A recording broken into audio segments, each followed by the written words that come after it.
Hey everyone, and welcome back for another deep dive. Today we're going to be talking about a company that's been quietly building India for over 75 years, Patel Engineering. Patel Engineering, they're a veteran in the infrastructure industry. These guys have had a hand in pretty much everything. Dams, irrigation, you name it, even those incredible tunnels that cut through mountains. And get this, they're not slowing down. Not even a little bit. I was looking through their recent investor call notes, and honestly, some of the numbers are incredible. They've got an order book worth a mind-blowing 17,260 crore rupees. That's, let me think, like billions with a B in US dollars. Yeah, a pipeline that size. It really shows you how much of a powerhouse Patel Engineering is in the sector. They're in high demand, that's for sure. And it's not just the amount, right? It's the kind of projects they're taking on. They're not just sticking to what they're known for, like hydro and irrigation, though those do make up a big chunk of their current order book, something like 64% hydro and 21% irrigation, if I remember correctly. Right. But what's got me interested is they're branching out. Like they're doing more tunneling projects, almost 10% of their orders now. And get this, they're getting into water lifting projects too. Yeah, that's what really caught my eye too. They just nabbed this massive water lifting project worth over 300 crore rupees in Maharashtra. And for anyone who's not familiar, this isn't just your run-of-the-mill dam building. Oh, absolutely not. It's about designing these intricate systems to lift water from, rivers, reservoirs, and getting it to the places that need it most. You got it. And you think about the impact, right? Especially in areas prone to droughts. It's all about making sure people have the water they need. And it shows Patel Engineering is not afraid to change with the times. Exactly. They are evolving with the needs. And speaking of changing with the times, they're right there with India's push for renewable energy too, especially hydroelectric power. In fact, they're the lowest bidder right now on a hydroelectric project in Sikkim worth 240 crore rupees. And that's just the start. I mean, the Indian government is going all in on hydroelectric power. We're talking some ambitious goals, like adding tons of gigawatts to the grid in the next few years. And based on that investor call, it sounds like Patel Engineering wants to lead the charge. They've already bid on a staggering 10,000 crore rupees worth of projects, and they've got another 40,000 crore worth lined up. Whoa. That is serious ambition. If they manage to secure even a fraction of those, we're talking massive growth for the company. And think of what that'll mean for jobs, for the economy as a whole. They already have 4,500 employees, and that number could easily skyrocket. For sure. And it's not just about individual projects. They're also teaming up with some major players, government-owned companies like RVNL and Ircon. They sign these MOUs, memorandums of understanding. I was wondering, what's the big deal about those? Why are these partnerships so important? Well, think of it like this. They're joining forces with companies that are already the big leagues.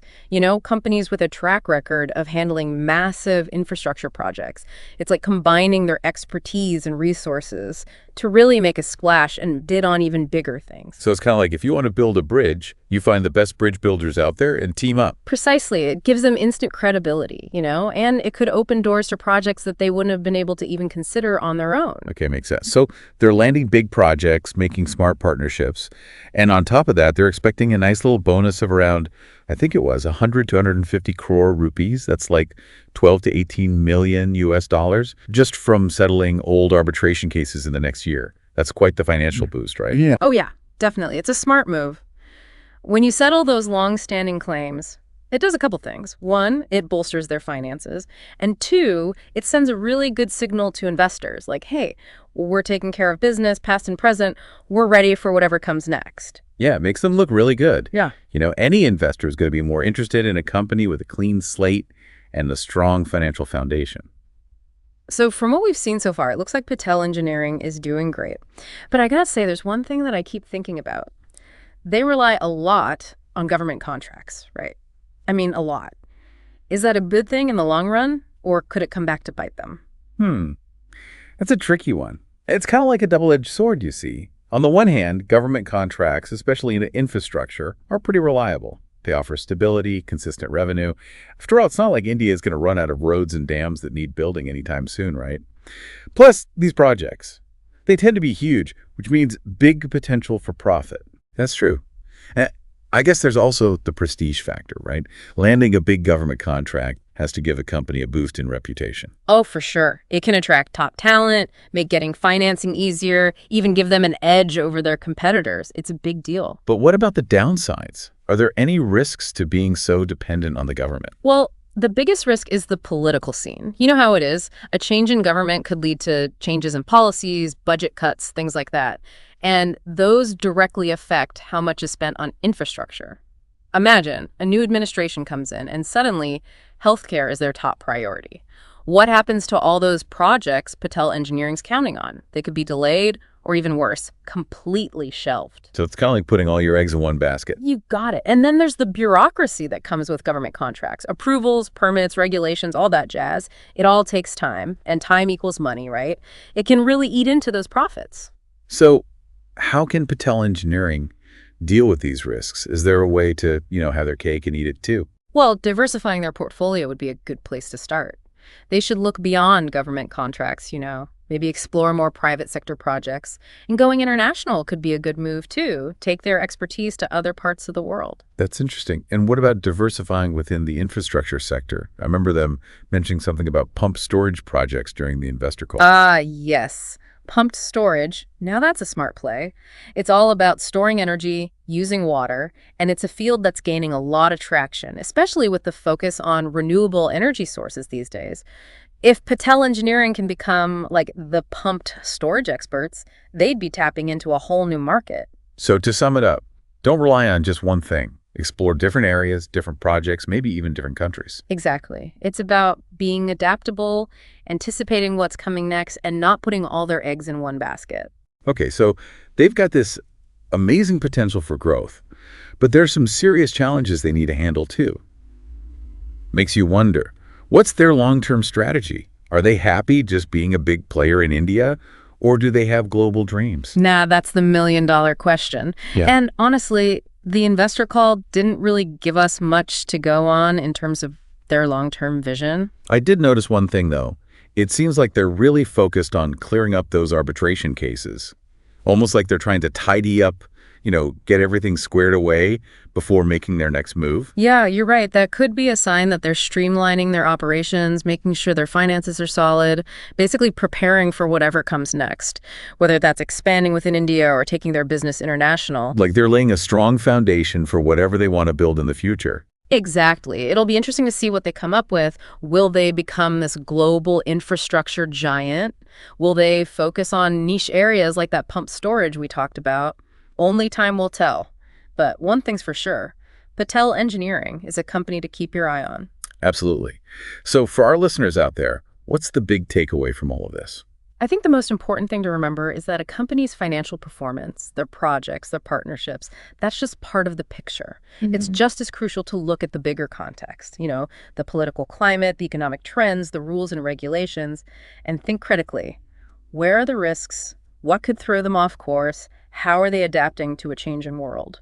So it's about being a smart investor and a well-informed citizen too, understanding what's happening in the business world and how that affects everything around us. Perfectly put. It's not just about numbers on a spreadsheet. It's about understanding what those numbers mean, the story they tell, and what's driving them. Now, before we wrap up, I want to go back to something we touched upon earlier, the human element, Yes. Those 4,500 employees, and who knows how many more in the future. We get so caught up in the financial side of things that we sometimes forget there are real people behind every successful company. Their lives are connected to how well the company does. It's true. And whether you're an investor or just someone who likes to stay informed, it's important to think about how a company's decisions affect people. How do they treat their employees? What's their environmental impact? Are they making a positive contribution to the communities where they operate? Those are the questions we should all be asking. It's about recognizing that business decisions have a ripple effect. They reach far beyond the boardroom, and in the case of Patel Engineering, their success or failure will have a direct impact on thousands of families and communities all over India. It's all connected. Patel Engineering isn't just a company. It's a reflection of India's growth story, a story that's being shaped every day by the people who build its roads, its dams, its future. Wow, that's beautifully said. And on that thought-provoking note, we've reached the end of our deep dive into Patel Engineering. It's like they're standing at this fork in the road, right? One path leads to massive growth, the other, well, who knows?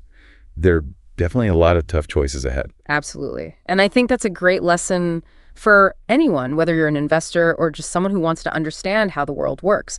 Don't just accept the surface level, you know? Dig a little deeper. Look beyond the headlines, the big numbers. Ask those tough questions like, where are the potential problems? What could mess up their plans? How are they adjusting to all these changes happening around us? It's all about being informed, right? Whether you're putting money on the line or just being a good citizen, I think. We all need to understand what shapes the businesses around us, because ultimately it shapes the world too. Couldn't agree more. Yeah. So to everyone listening, keep learning, keep asking those good questions, and don't be afraid to share what you learn with others. And hey, if you like this deep dive into Patel Engineering, don't forget to hit that like button and subscribe. And that little notification bell too, so you don't miss out on our next adventure exploring all sorts of fascinating stuff. Until next time, keep on diving deep.